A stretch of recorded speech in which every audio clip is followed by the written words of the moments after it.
E aí galera, tudo bem com vocês? Vamos aí para mais um giro de notícias sobre o Cruzeiro com questões importantes que têm movimentado o ambiente do nosso clube. Meu nome é Emerson Araújo, esse é o canal 6x1 e desde o início eu peço para você deixar o like no vídeo, se inscrever no canal caso ainda não seja inscrito e usar os comentários para opinar sobre cada um dos assuntos. Sempre lembrando que esse vídeo é feito com patrocínio do OneFootball, que é um aplicativo muito completo, tem tudo que envolve esse universo do futebol e nesta temporada está transmitindo uma série de campeonatos pelo mundo, com destaque para a Bundesliga. E para assistir os jogos do campeonato alemão é muito fácil, você só precisa baixar o app pelo link da descrição, ir na aba Jogos, depois na aba Assista. Aí é só escolher o jogo que você quer ver sem precisar incluir cartão de crédito nem nada. O OneFootball é um aplicativo totalmente gratuito que está disponível tanto para Android quanto para iOS e o link para você baixá-lo está aqui na descrição do vídeo. O Cruzeiro venceu ontem muito bem o Pouso Alegre no Mineirão, 5-1, uma atuação coletiva muito boa, né? O único lance que a gente pode reclamar, o gol sofrido pelo Cruzeiro, teve também uma reclamação ali de uma falta cometida no Fernando Canezin na origem da jogada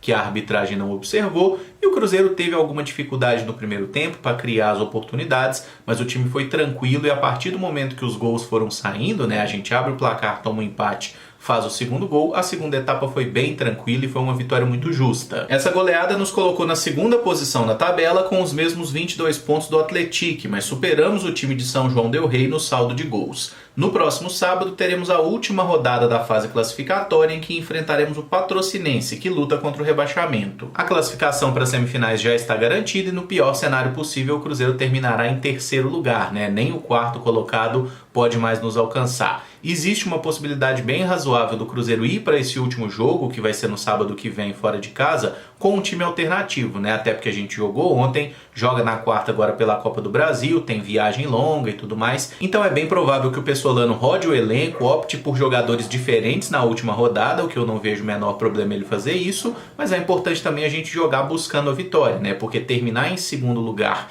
e não em terceiro é importante para a semifinal, que provavelmente será contra o próprio Atlético, né? Para que a gente tenha a vantagem nas semifinais de 2 resultados iguais e de decidir na nossa casa. Martin Varini concedeu entrevista coletiva após o jogo, porque o treinador Pessolano estava suspenso. O auxiliar elogiou a intensidade do time em campo e lembrou que o Cruzeiro está pegando o modelo que eles querem, mas que já estão focados no jogo contra o Tum Tum na quarta pela Copa do Brasil. Inclusive o Cruzeiro já divulgou a lista de relacionados para a partida, até porque a viagem é longa e a logística bem complicada. Mais uma vez o zagueiro Sidney e o meia Giovani ficam de fora do grupo, se recuperando de lesões. E o zagueiro Wagner está sendo relacionado pela primeira vez. O volante Felipe Machado é a principal ausência na lista. Ele que inclusive entrou no segundo tempo ontem contra o Pouso Alegre, se queixou de um incômodo no joelho e não viaja. Ele também já estaria de fora do jogo do Campeonato Mineiro por estar suspenso. O Machado segue como uma peça útil do elenco, não à toa ele foi escolhido para entrar no jogo de ontem, né? Mas me parece que ele perdeu um pouquinho de espaço nas últimas semanas.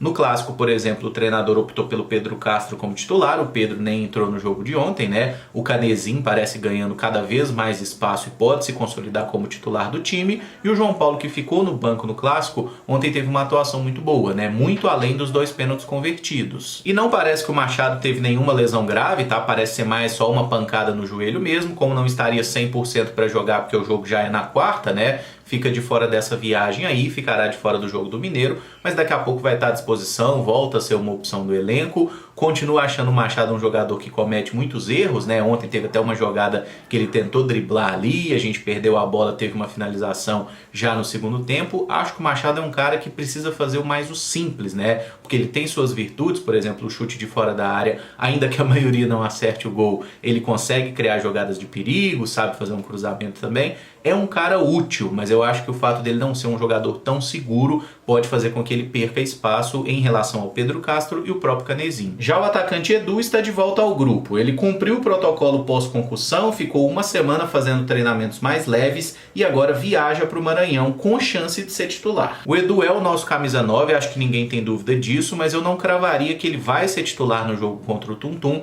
justamente porque é uma semana que o cara está fazendo treinamentos menos intensos, né? Sem tanto contato e tudo mais. Então talvez o treinador opte por começar com ele no banco para entrar ali numa circunstância de segundo tempo e o Vagninho ser novamente o nosso falso 9. Tem as opções também do Vitor Roque, do próprio Vitor Leque, que têm sido aproveitados mais como atacantes de lado, né? São possibilidades. Se o Edu tiver 100% fisicamente, plenamente recuperado, eu acho que ele vai ser titular, até porque a característica de jogo pede um jogador mais forte, né? Que aguente contato, até considerando a péssima situação do gramado. Então tem tudo para ser um jogo muito pegado. Se a gente puder ter o Edu nesse jogo desde o começo, é importante. E o garoto Josefer, que entrou bem contra o Pouso Alegre fazendo a sua estreia profissional e foi elogiado pelo Martim Varini na coletiva, não foi relacionado dessa vez. Ele chamou a atenção na entrevista após o jogo por mostrar muita felicidade e gratidão ao Cruzeiro por ter essa oportunidade de jogar. Carisma ele tem demais, né, cara? Aquela entrevista que ele concedeu pro pessoal do jornal O Tempo ali foi muito bacana, falando das origens, que tá no Cruzeiro desde os 10 anos.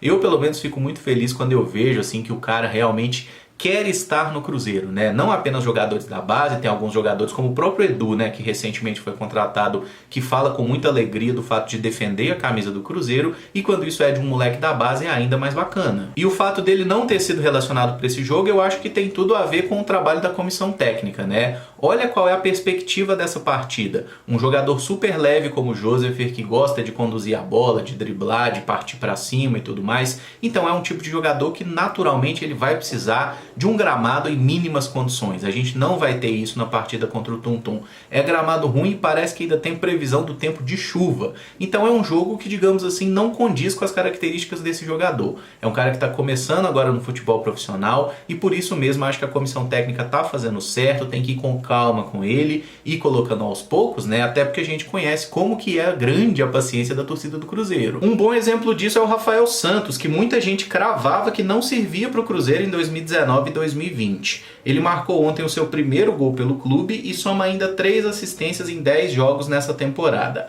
É o jogador de linha que mais foi utilizado até o momento, com mais de 700 minutos em campo. Só o goleiro Rafael Cabral que tem mais minutos em campo nessa temporada do que o Rafael Santos. E é muito legal a gente ver a volta por cima que esse jogador está conseguindo dar, né? Era um atleta que muita gente dizia não tem condição e tudo mais, e ele conseguiu realmente crescer muito, né? Aquela temporada 2019, ele já não tinha idade para a base, ficou o ano todo no elenco do Cruzeiro, jogou só 2 partidas, aí em 2020 também ele fez apenas 4 jogos no início de temporada ali, nem foi tão mal, mas foi um jogador extremamente criticado, né? Emprestaram ele para Chapecoense e o Cruzeiro trouxe grandes craques do futebol como João Lucas, Giovanni Palmieri, Patrick Bray, e é óbvio que esses empréstimos aí nas últimas temporadas fizeram muito bem ao Rafael, né? Na Chapecoense ele jogou muito pouco, na Inter de Limeira ele conseguiu jogar um campeonato paulista tendo relativo destaque, e depois foi para Ponte Preta, onde fez ótima Série B. Agora ele volta para o Cruzeiro muito mais maduro, e é por isso que eu, pelo menos, questiono muito algumas decisões aí recentes da diretoria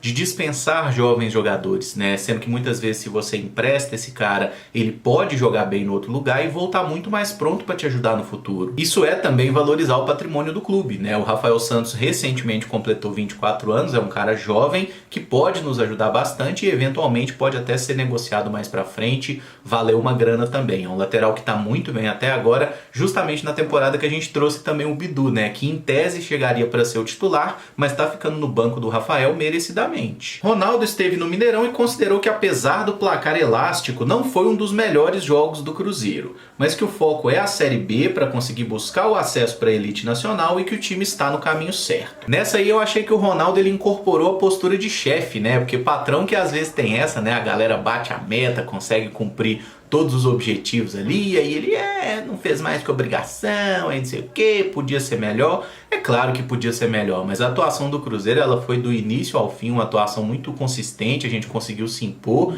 e a vitória por 5-1 poderia ter sido até um placar mais dilatado, né? Teve aquela chance muito clara que o Rômulo desperdiça no segundo tempo, por exemplo. E algumas pessoas estavam questionando, comentando um pouco sobre a presença do André Sanches no jogo de ontem, né? André Sanches, ex-presidente do Corinthians, estava lá do lado do Ronaldo no camarote. O pessoal do Globo Esporte já apurou essa questão, parece que não tem nada a ver com o André Sanches trabalhar no Cruzeiro, ser convidado para fazer qualquer tipo de trabalho no Cruzeiro, tá? A discussão dele com o Ronaldo ali é a respeito daquela liga de clubes, né, que os clubes brasileiros começam a se articular e parece que pode finalmente sair do papel. Não tem nada a ver com o André Sanches trabalhar no Cruzeiro e eu espero realmente que o Ronaldo não busque nenhum tipo de conselho com o Andrés, porque o que ele deixou de dívida lá no Corinthians é um negócio maravilhoso. E eu vou encerrar esse vídeo por aqui. Se você gostou, eu peço que deixe o like, se inscreva no canal caso ainda não seja inscrito e use os comentários para deixar a sua opinião sobre cada um dos assuntos. Muito obrigado por acompanhar, um abraço e até o próximo vídeo. Valeu!